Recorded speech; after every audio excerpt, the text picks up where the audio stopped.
Hello, welcome to this lecture video.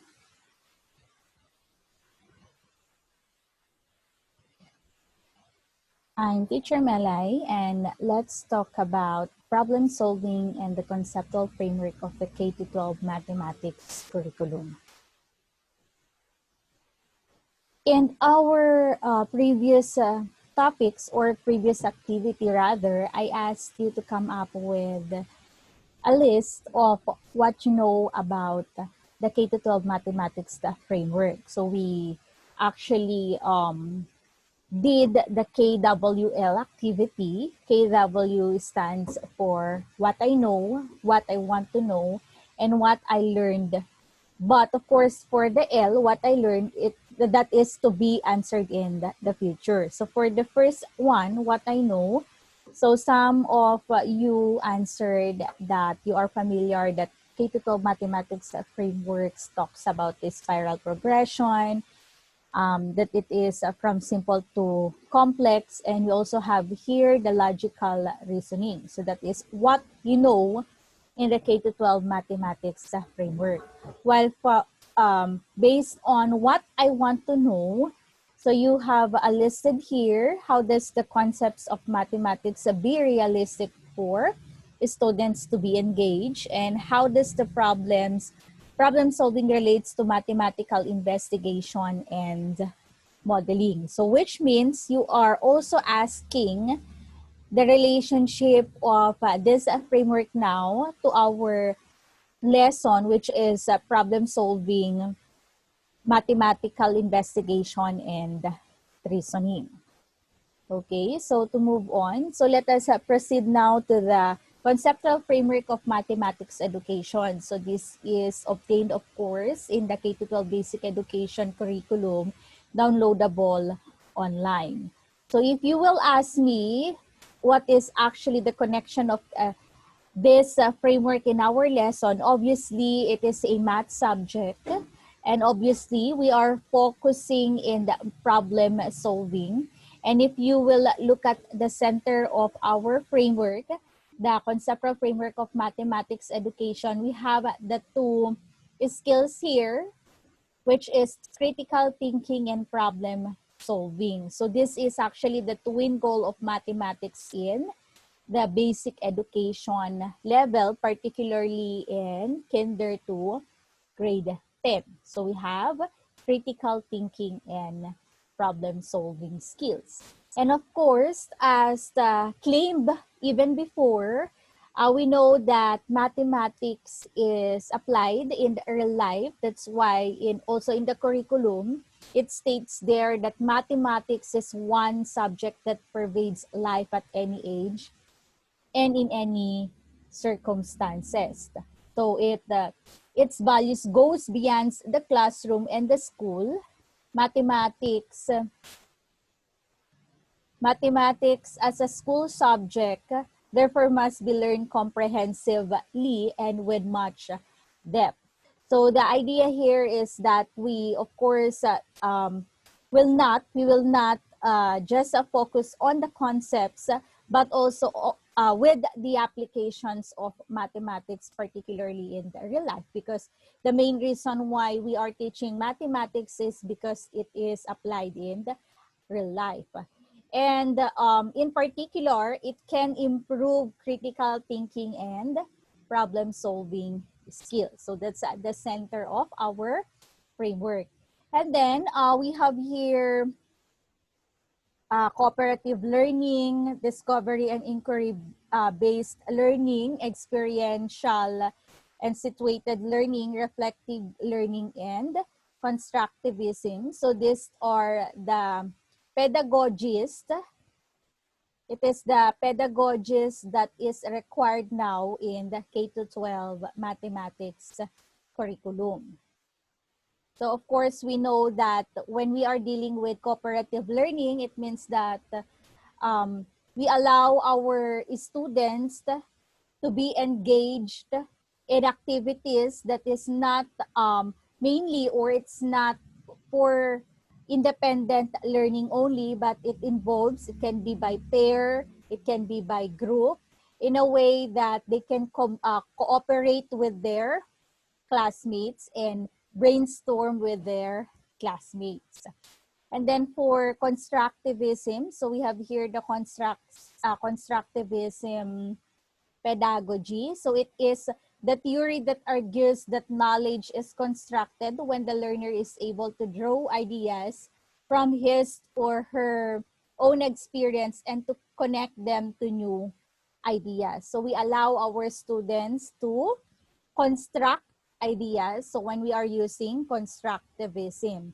And also for reflective learning, we know that if we also use this in teaching mathematics, then the student will be able to reflect on what we are convincing them that it is applied in real life. So in reflective learning, as they go on with how you explain the lesson, how they deal with the problem solving the lesson, you can let them realize how about the situation when they are also dealing with the real life problem. So they also apply what they learn in mathematics? So, or the concepts that are taught in mathematics are also applied in their everyday activities. So it is a part of reflective learning. And also we have experiential learning and situated learning. So as advocated by David Kolb, it is a learning that occurs by making sense of direct everyday experience. So we let them experience, we let them explore, they can actually be involved in that activity. We make use of realistic activities in a way that they know that they realize, they know that they are also experiencing whatever is taught inside the classroom. So it is experiential learning. Theory defines learning as the process where it is created through transformation of experience. Knowledge results from combination of grasping and transforming experience. And then we have the next one, discovery and inquiry-based learning. So this is it actually supports the students learn when they make use of personal experience. So it is quite related with our experiential and situated learning. So we can make use of activities that will also allow them to discover and to learn from their own by just giving maybe guide questions or letting them explore on their own, or by letting them observe.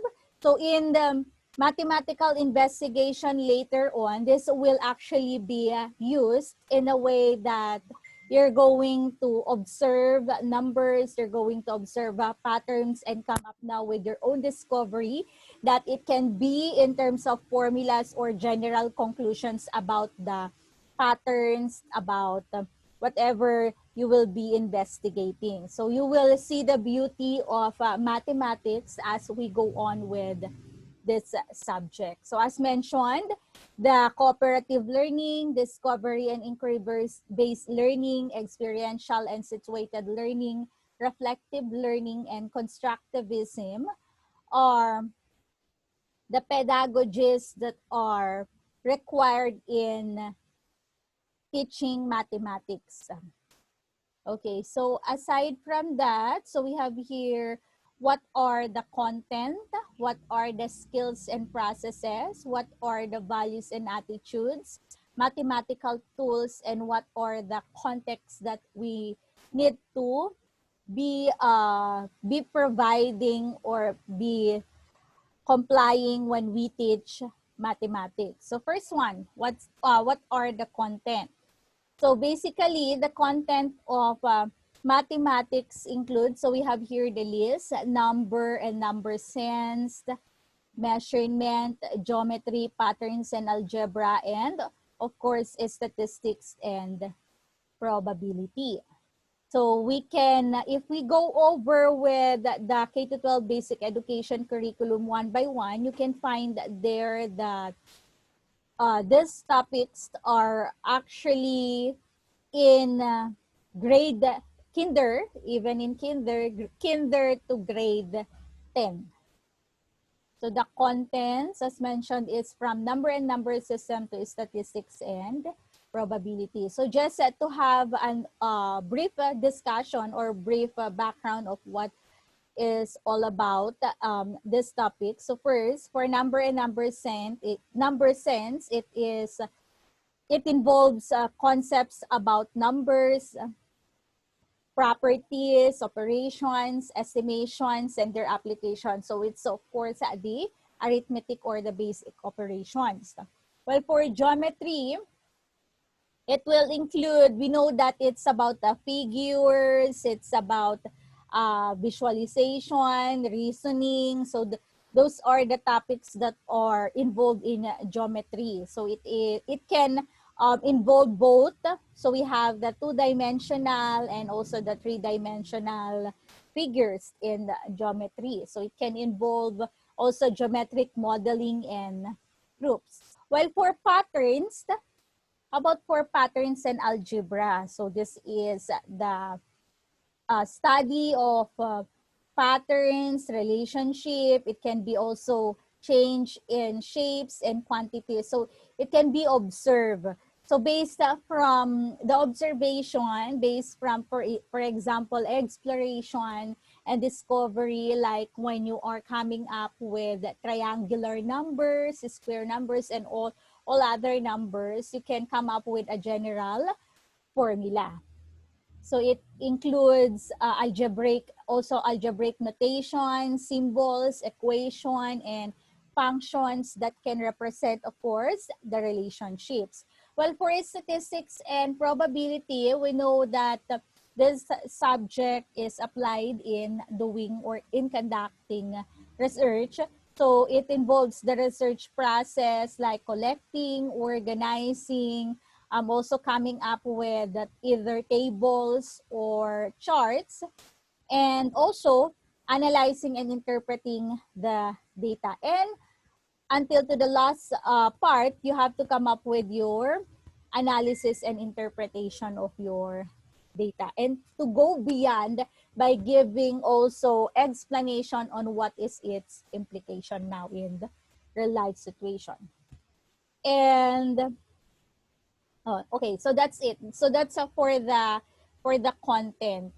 Now, how about for the skills and processes? So maybe we can make this bigger so that we can read what are the words placed in skills and processes.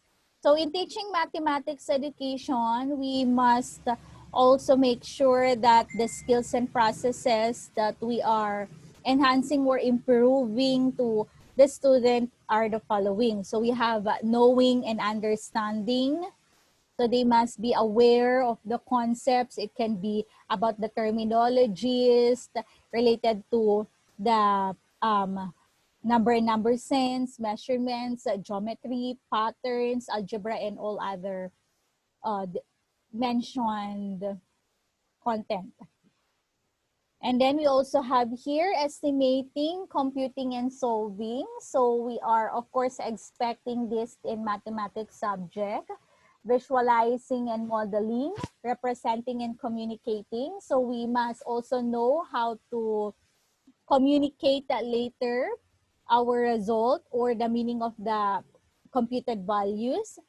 We also have conjecturing, reasoning, proving, and decision making, and applying and connecting. So for the skill and processes, so we must understand, we must know the concept, we must know how to compute it, we must know how to solve problems, we also must know how to interpret the result, and finally, we know how to apply and connect it to real life later.